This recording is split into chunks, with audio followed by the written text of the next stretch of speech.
Hi Sagittarius, welcome to Higher Source Tarot for your weekly tarot check for the week of September 20th through September 27th for all Sagittarius, Sun, Moon, Rising, and Venus. And I want to thank everyone for watching the readings and definitely for hitting that like button. It is doing something to the YouTube algorithm so that YouTube will show the videos or the readings to people who are actually searching for them. So thanks for doing that, and definitely for subscribing. It means a lot to me, and I appreciate every single one of you. If you're new here, I would love to invite you to join us and become a subscriber. I post new readings every Friday, and then typically either Monday or Tuesday, okay? So I recognize it's not always everyone's reading, and you can check back if a reading doesn't resonate, or check a different part of your chart, okay? So let's get the guidance, please, for Sagittarius. What messages does Sagittarius need to know? What messages do you have for Sagittarius, please? Okay. All right, here we go. So we will we'll do our tarot reading, and then we will do an oracle card reading that involves a yes, no, and a timeline.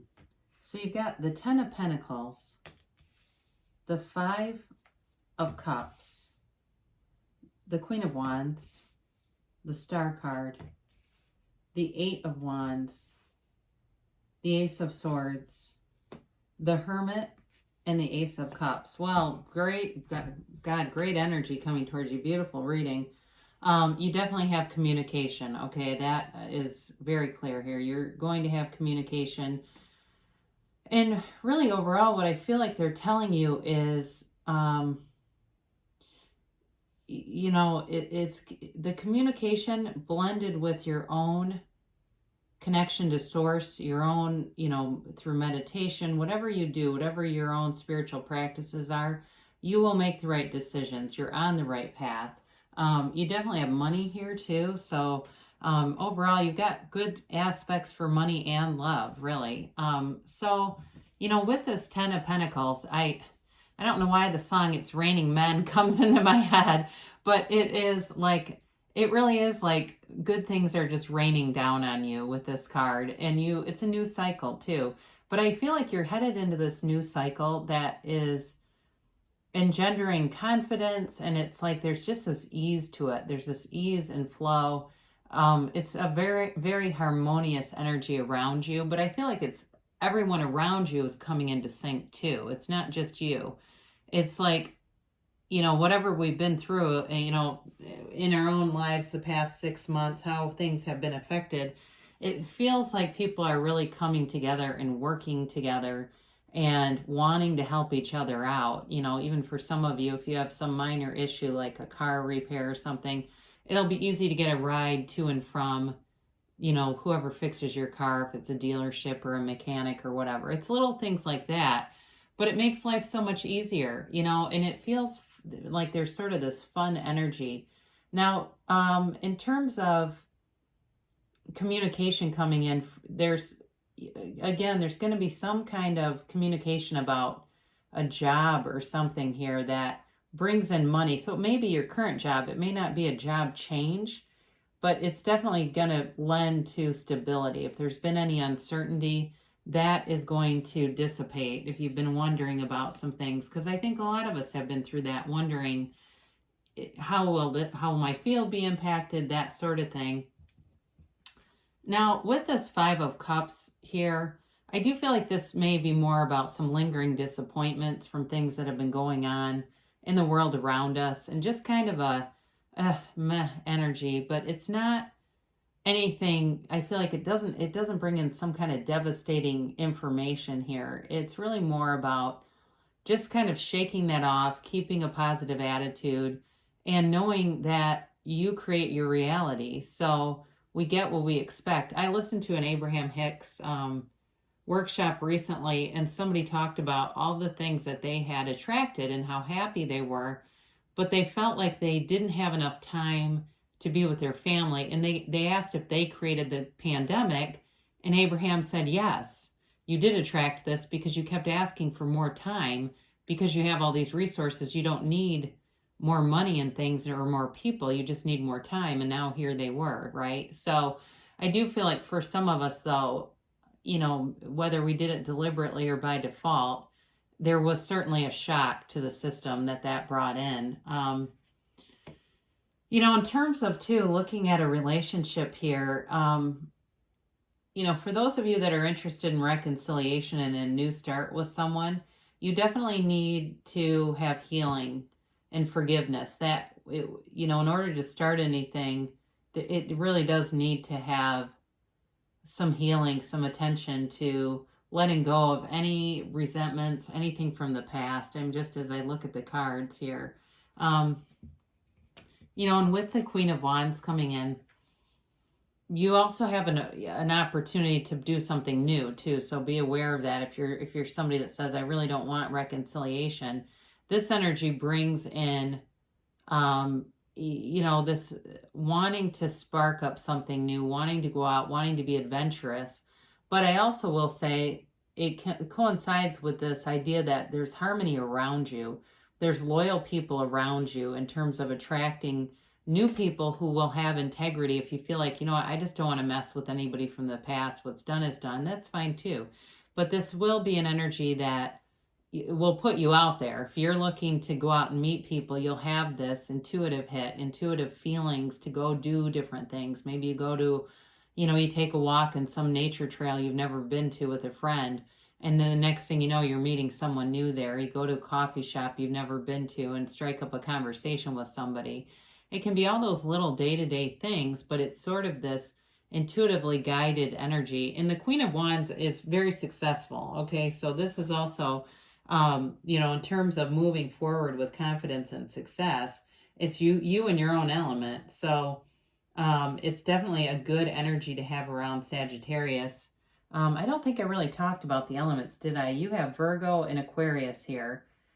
You have two aces, water and air. You've got fire, so Aries, Leo, Sag. So you have pretty much all the elements here. So, it's a reading that brings in a lot of balance, all right? So if that's what you've been looking for, you're definitely getting more balanced. And this radiates from you, this confidence, but this sort of, this desire to have a harmonious atmosphere around you radiates through you, and that's what you're going to attract in this energy. So again, it's really too with we might as well pick these up together. With these two together, it really is about taking good care of yourself, nourishing yourself. So if you've been, wanting to start some kind of new nutrition, or you did a while ago, or exercise or diet or whatever, and really kind of fine-tuning your own programs, it's definitely indicated that'll go well. It'll be, in 6 months, you'll look back and feel so much better than, you did when you began. So with the Star card, it's definitely renewal. So like I said before, for reconciliation, folks, it's indicated here, but you definitely need to have some forgiveness and to just be free of anything from the past. And in terms of new love, too, it kind of is the same message, just making sure that you go forward and are free of any old emotions. You're pouring out those old emotions here and getting rid of anything that keeps you tied to low vibrational stuff. So it's wish fulfillment, too. So set your intentions, write down a list of the qualities of who you want to attract, and even putting together a vision board. It can be on your phone. It can be with, images. But I've heard more than once people creating vision boards with a person, an image of a person, and that's who they attract. It's like, my God, this is an uncanny resemblance. And not even really realizing they had done it. They kind of create the board, go about their business, and there the person shows up. So again, this is a major card of healing, and it's also self-care, though, and focusing on yourself and setting your own intentions, because you're attracting this towards you. Now, I mentioned before, you do have two cards here that are really strong with communication. And the Eight of Wands is, of course, the arrows of love, too. So in terms of love relationships, wanting communication, if you haven't had any, or you've been waiting for something with that Five of Cups and kind of getting kind of down about it, there will be communication. It feels, though, like it begins with something like a text or something. It doesn't necessarily feel like it's completely direct, if that makes sense. Like it doesn't feel like it's a sit down kind of a thing, especially if you ended on really bad terms. I think it will start, even though this is kind of seems sudden, I do feel like it starts kind of gently and gets momentum. Now for new people in a new relationship, communication will be clear and it'll be consistent. This is somebody who is they want a relationship, so they'll be very they'll be very good about like keeping in contact. This is not somebody you don't hear from days at a time. It'll be very consistent and fun, and that you're on their mind for sure. Now, with the Ace of Swords, I mentioned before, for some of you that are starting any kind of new program or plan, or I just got smoking cessation. I don't know if somebody's doing that, but this is great for new goal setting, all right? So anything that you would set, you will follow through on in this energy. It will definitely be something you'll stick to. And so if you've been kind of knocking around an idea in your head, or thinking, Halloween is coming, and if you live in the US and you celebrate and do all the candy and stuff, and you think, oh God, that begins a 3 month cycle of weight gain, some of you will buckle down and it won't be a problem, because this is the kind of energy that brings in success for new goals and achievements and things. But again, it's also communication, and I feel like it cuts through this sort of stagnant energy if you've had it with something. Now, we haven't talked that much about work. Some of you might be taking on a new project too. Again, there's money here, so I don't see a shortage of anything in terms of money, but you may have some kind of new project or new assignment, something new that just kind of revitalizes things. It's not a negative at all. It's really just something that, kind of brings some life back into things. Now, with the Hermit, it's Virgo energy, and this is definitely about knowing you're on the right path, but it's spiritual guidance, okay? So, for some of you, if you've been meditating for a while, you're just in sync and in flow. And those of you that are embarking on something, a more spiritual, what is the word for it? It's like gaining more spiritual knowledge. You're sort of a seeker or on a quest or something. You may find that it's like you seem to just stumble across these videos and things on, YouTube suggests things. All of a sudden you're learning about new spiritual teachers you've never even heard of. And that's all part of your path. You're part of an ascending journey here, and you're getting information that you're now ready to have. So this is always a good card. There's nothing negative, even though he's kind of a dark card. And some people see this as not moving forward, but I wouldn't agree with that, because he's actually a guide. So it's not moving forward. And he carries a wand. So he's, as far as wish fulfillment, you have it here a couple of different times.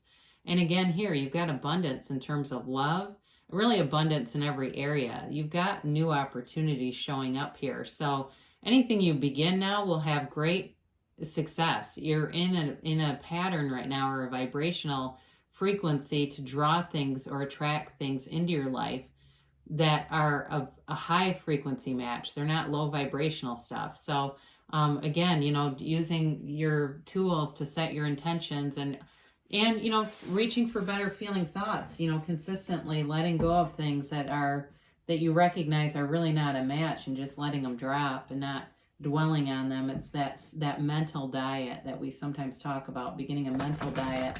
And Emmett Fox wrote that, I believe, the 7-Day Mental Diet. And wrote about, it's like the ember from a fire. If it lands on your sweater, on your sleeve, and you brush it off quickly, it doesn't do any damage. But if you let it sit there, it burns a hole. And it's very much the same thing in the mental diet. If you dwell on negative thoughts, that's what you begin to attract. So you don't have to suck up negative thoughts as soon as you have them. You just let them go. So you've got, if you believe, okay? So anything you're trying to bring in is yours to have, really. You create your own reality, and people show up as you expect. You experience what you expect. And so sometimes we have limiting beliefs that are buried deep within. Until we really recognize that, we can get into a loop with it. I haven't had this for anyone in a long time. You've got success here. So those of you that were asking a question before the reading, should I do this? Or, asking about an outcome, they're telling you it'll be successful. And I get that overall, anything new you're starting, so let go. And we talked about this with forgiveness and letting go of the past so that you're not bringing up any negative or low vibrational stuff with you. You're letting go of it so you can allow new experiences, even with old people, with past people, new experiences. So they tell you a year from now, and this doesn't mean that the energy is stagnant. It's things are going, action is being taken, things are coming into play. But it really is more like in a year from now, looking back, you'll be amazed. Look at even our lives a year ago, right? Who could have predicted this situation? Even though it's for a lot of people, hasn't been pleasant, it still tells you how much can happen in a year. So they tell you there's something better. And when you get this is actually, I think, from the Bible, this or something better. And so what they're telling you is when you set your intentions, sometimes we are not as open as we should be to more. And so we start to set intentions that are kind of limited by our own belief system because we don't think or believe that somewhere in us that we can fully have it all. So there may be something more. So whenever you set your intentions, ask this or something better, and you won't be disappointed. This or something better. So great reading for you, Sagittarius. I love you so much, and I'll be back again soon.